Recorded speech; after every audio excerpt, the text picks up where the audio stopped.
What's up, everybody? It's Jack and Dan. And today we're doing an update on these beautiful blue avatar angelfish that we got from George over at Aquabulls.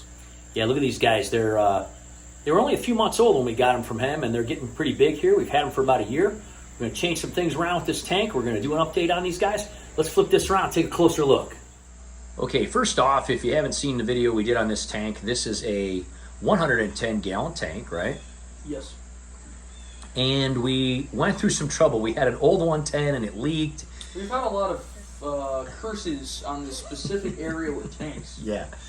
We had an old 110 and we put it up with a old stand. We should have just got a new stand, but anyway, it leaked and then we fixed it and then it leaked again. We decided to just get a new stand and a new tank. We probably could have resealed the tank and just got a new stand. We didn't want to take the chance.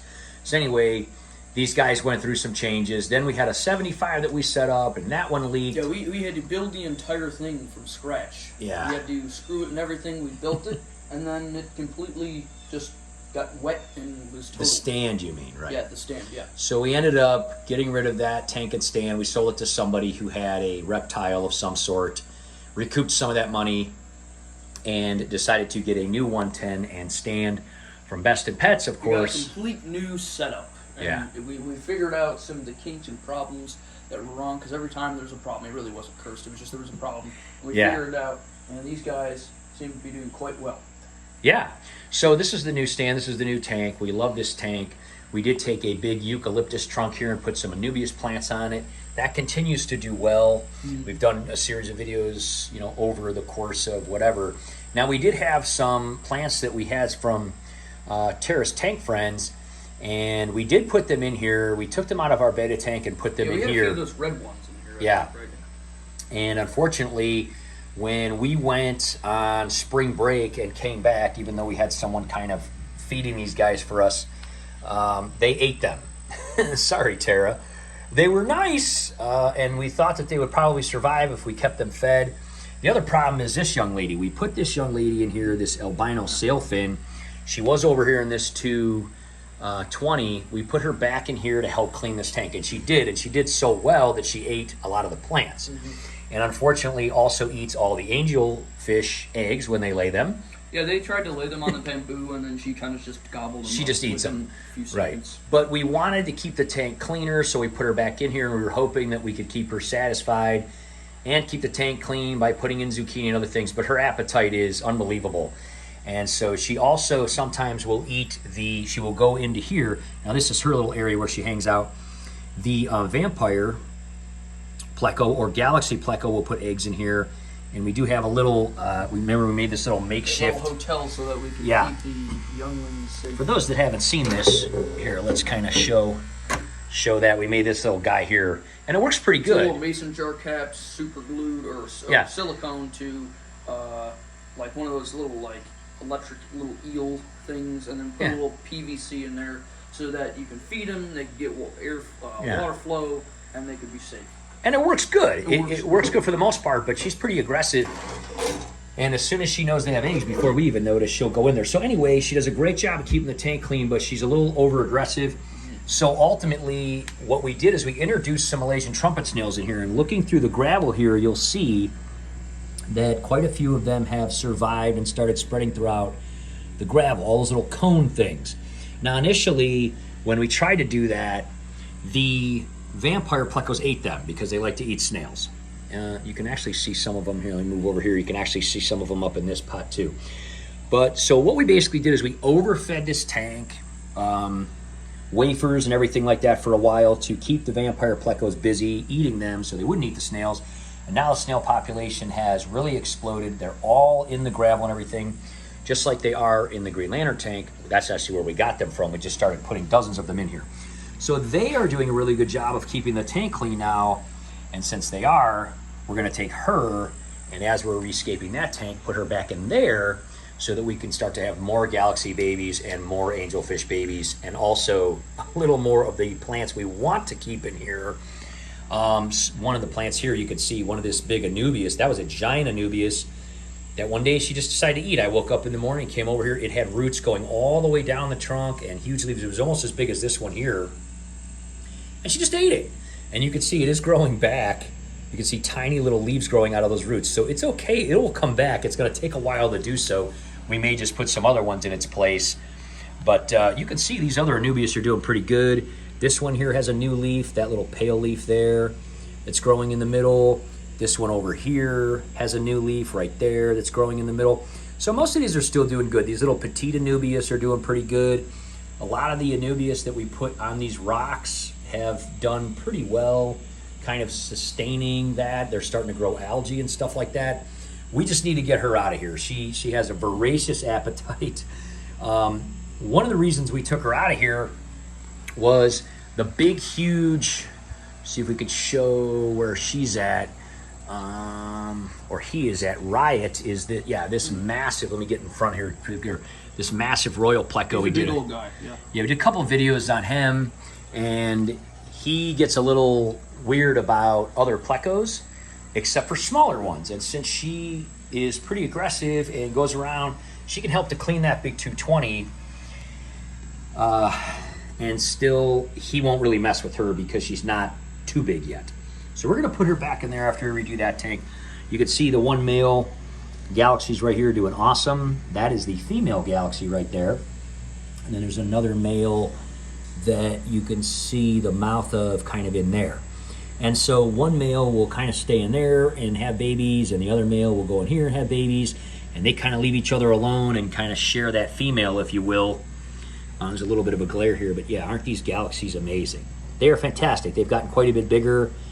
They're about 30 to 40% bigger than when we got them, and they're doing great. And they do keep the gravel very clean, but they don't really clean anything else like the pots or the tanks or glass. So our hope is the Malaysian trumpet snails will do more of that, and we can take her out.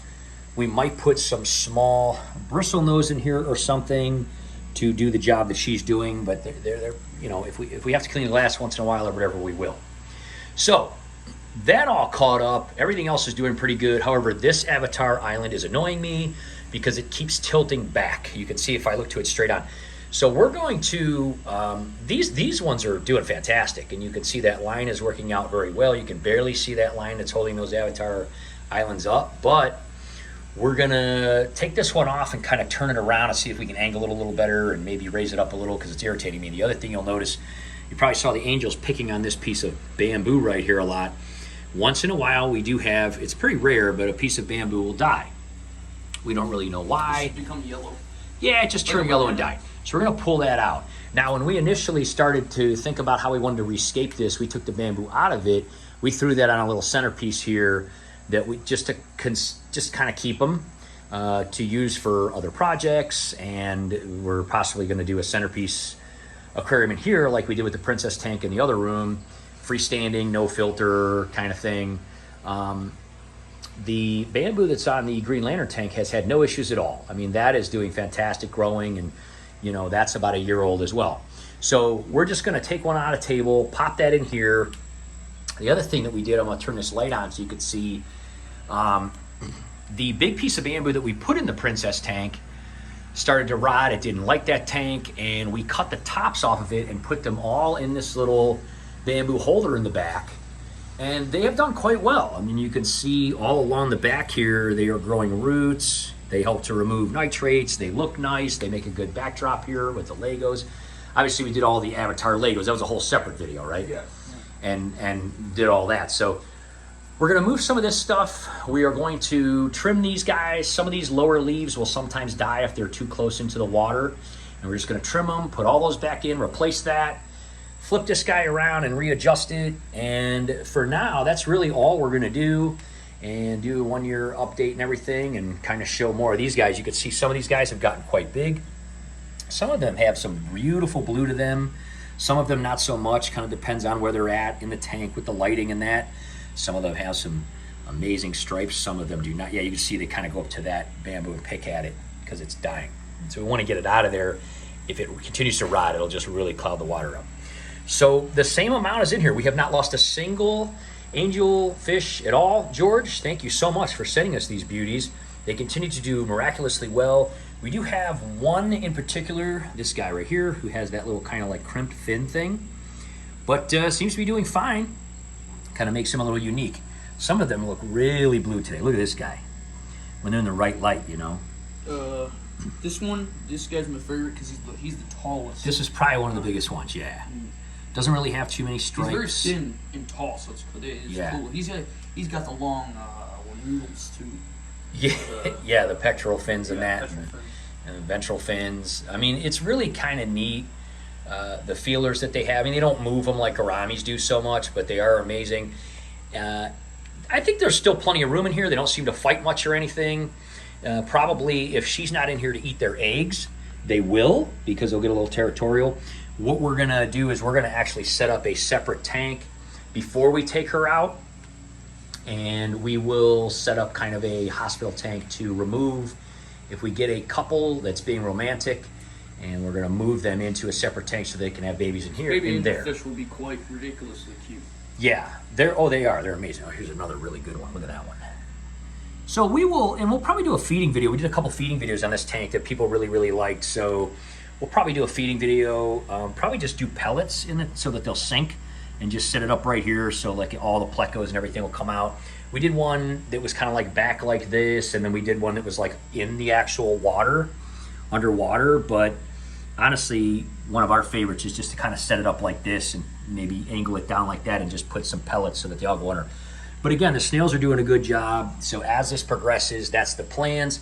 Let's go ahead and do this. So there's your kind of like before kind of situation. And we're gonna move some things around and kind of show you the after. All right, that didn't take long, right? No. We forgot, go ahead and hit that little remote there. We're gonna turn on the starry night lights. Yeah, so for those of you that haven't seen that, they kind of give that backlighting and then they kind of do the starry nightlight thing. So here's the things we did.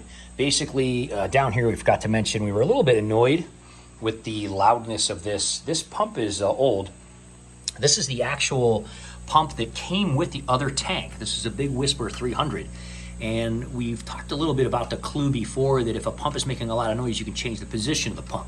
You can put it on a towel, you could turn it sideways or on its back.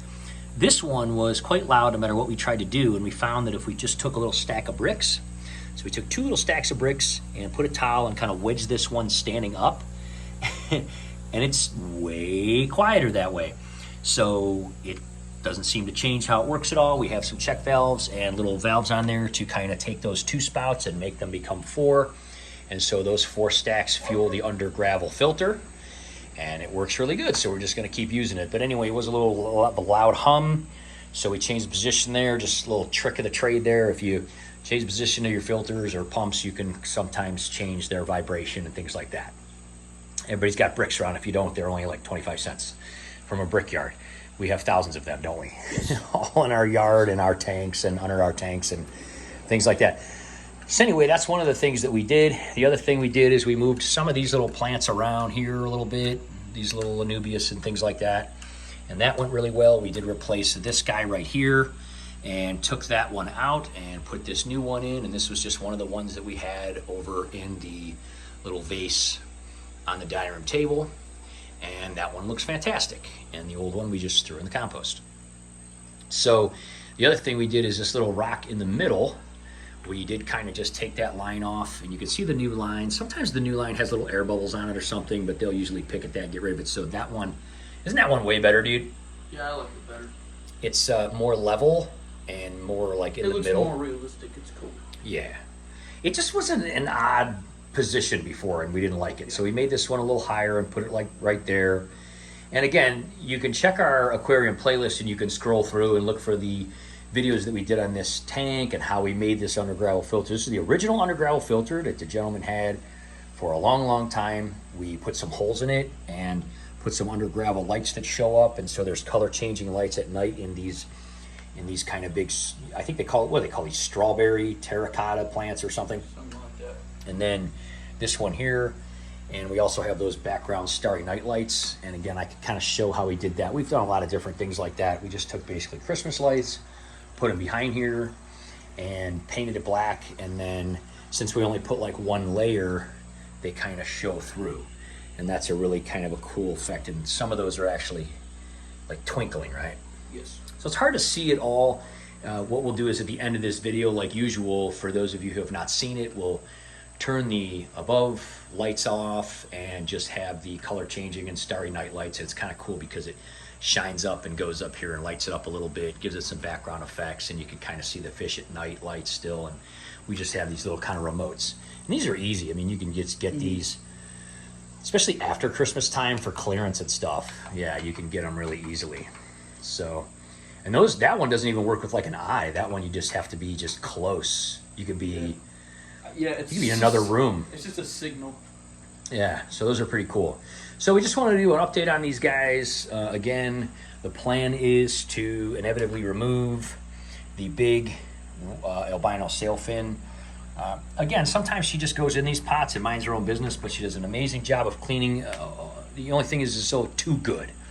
So ultimately, we're going to take her out and let these Malaysian trumpet snails kind of do their job, and then if we have to clean the glass a little more often, and we're going to make a kind of a nursery for the plecos and for the amazing avatar angels here.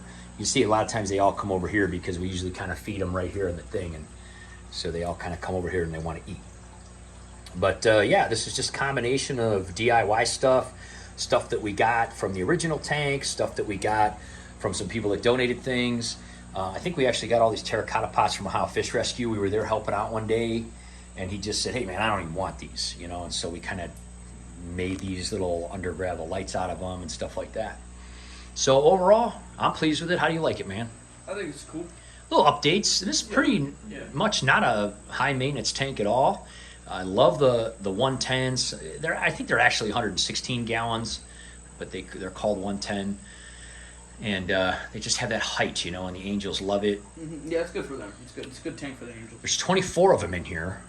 So, what I'll do again is we will put a little nighttime light action here at the end, right?